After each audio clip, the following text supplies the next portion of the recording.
What's up? It's EJ Spark. Happy New Music Friday. I hope you are all so excited because the man, the myth, the legend, Juice WRLD dropped a new track today featuring Young Thug on it, and I'm interested to see how these two pretty much different styles clash together. They definitely both have similar takes on hip-hop with the melodic type rapping, but each of their styles are definitely unique to each artist. I think Young Thug has one of the most unique deliveries out of anyone in hip-hop, and Juice WRLD's melodies are just legendary and unique to himself. The way he creates these melodies in his head are pretty much outstanding. I've never really heard melodies like Juice WRLD's, and they're brilliant. And no doubt their flows are unique to themselves. These two are transcendent artists that have changed the game. Now, I'm definitely a bigger fan of Juice WRLD, so I'm interested to see how these two artists will bounce back and forth off of each other. So let's take a listen, shall we?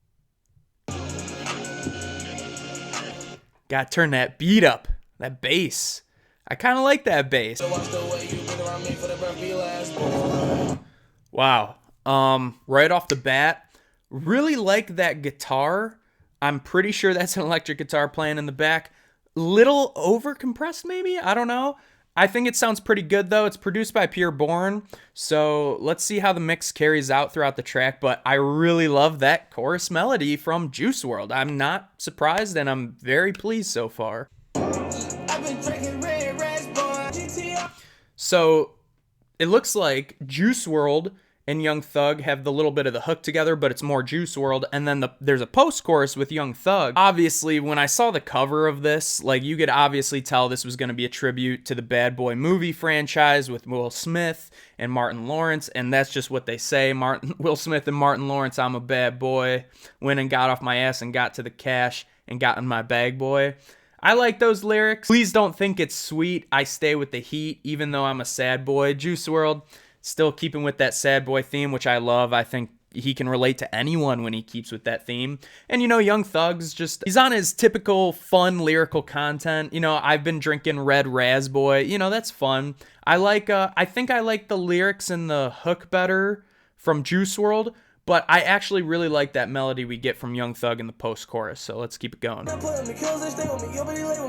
Little bit of a speedier flow from Juice WRLD here. I don't think we have really seen that much lately, especially on his Legends Never Die album. That album was a lot more melodic and lyrical focus, whereas his flow here and the rhythms, he really rides this wave nicely where he speeds up his flow, and it's really cool to see because we haven't seen Juice WRLD. It's not necessarily speed rapping, but he definitely speeds up that flow, which isn't something we get from Juice WRLD a lot. So I think that's a really good thing to hear. I liked that. I really vibed out to that part where he speeds up his flow there. So far, I'm liking this song. I like the lyrics. Futuristic rides imported from Mars. Smith & Wesson 45 put a hole in his heart. Like, you could just always tell Juice WRLD definitely had this hole in his heart. And right there, he definitely describes it and provides some imagery with the Smith & Wesson 45 lyric and the Mars lyric. You know, he's definitely a very quote-unquote outer spacey rapper, kind of like Kid Cudi. You know, they're very imaginative with their work. So Juice WRLD's just fire as always. Let's get into this Young Thug verse.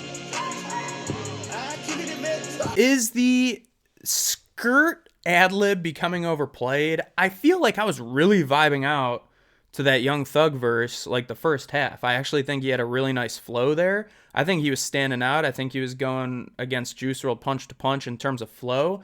Now, I like Juice WRLD's lyrical content a little better. Juice WRLD's just a little more real, and whereas Young Thug, like I said, he has a little more fun lyrical content.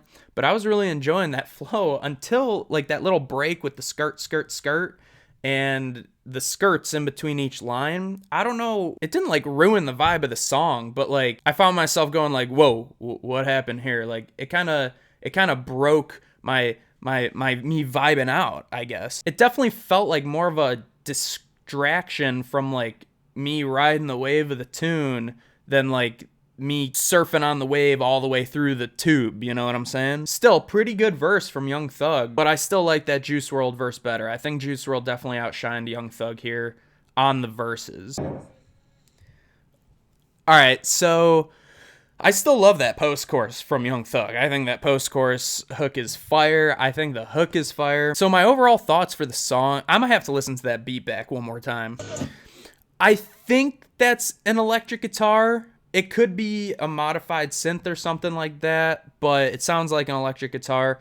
I think that's a great part of it. I love when it includes live instruments. I've said that many times. I love the sound of it. It might be a pinch too loud covering up their voices on some mixes, but either way, I think it's a really good addition to the track. I mean, it's pretty much the main thing of the beat. You have the 808 drum, which I like. I think that 808 drum is dirty, but once again, these hi-hats with that clap or snare, it's a very generic pattern in terms of hi-hats. I would have liked to hear that a little switched up around, maybe not as many hi-hats or not as much of the triplet notes in the hi-hats. But other than that, I think the vocals are mixed very well. I think they're crisp and clear, and I like the beat. I think the beat's fire. So the hook and the post-chorus together, very well done. Melodies are very good. Their lyrics are well done. It's fun. It's bouncy. Anyone can listen to it. Juice WRLD never disappoints me. Never disappoints me. That verse, those lyrics, his flow, delivery, his singing. Love when he speeds up his rapping there. Grade A verse from Juice WRLD. And then it does repeat that chorus, which I'm fine with. You repeat that chorus as many times as you want. That's modern music. It repeats 3 times in a 2.5 minute song, which I think is good. It's got a lot of replay value that way. It's catchy, and people will want to listen to it over and over again. And then, yeah, besides that little break at the end of that Young Thug verse with all the skirts, I still dug Young Thug's verse a lot. I think it was fun. So overall, like I said, just the little things, like those few bars at the end of Young Thug's verse, those hi-hats. Other than that, song was fantastic. I'm going to give it a 7.8 out of 10. I'll definitely replay this. I can definitely play this in the gym or at a party or something. I think many people can vibe out to it, and I think it has some good replay value. Do I think it's Juice WRLD's best song ever? No. I think there's a lot of songs on his previous albums that overtake this song for sure. Do I think Juice WRLD and Young Thug bounce back off of each other well? I think they do, and I think it's in a weird way because their voices are so different. But I could definitely see them on another song together in the future. Who knows if that'll happen, but I'm glad this song happened. I think it's fire, I think it's badass, and I like it a lot. I'm gonna come back to this song. So that's my review and reaction on Bad Boy, Juice WRLD featuring Young Thug. What are your thoughts on it? I want to hear what you, the fans, think. Comment your thoughts in the comment section below. Thank you all so much for watching. If you like this video, hit a like, subscribe to the channel if you love talking music just like I do. As always, you can listen to my music on all streaming platforms. Follow me on Instagram and Twitter at EJSpark1. And as always, you know what it is. It's peace, love, I love s'mores. EJ out.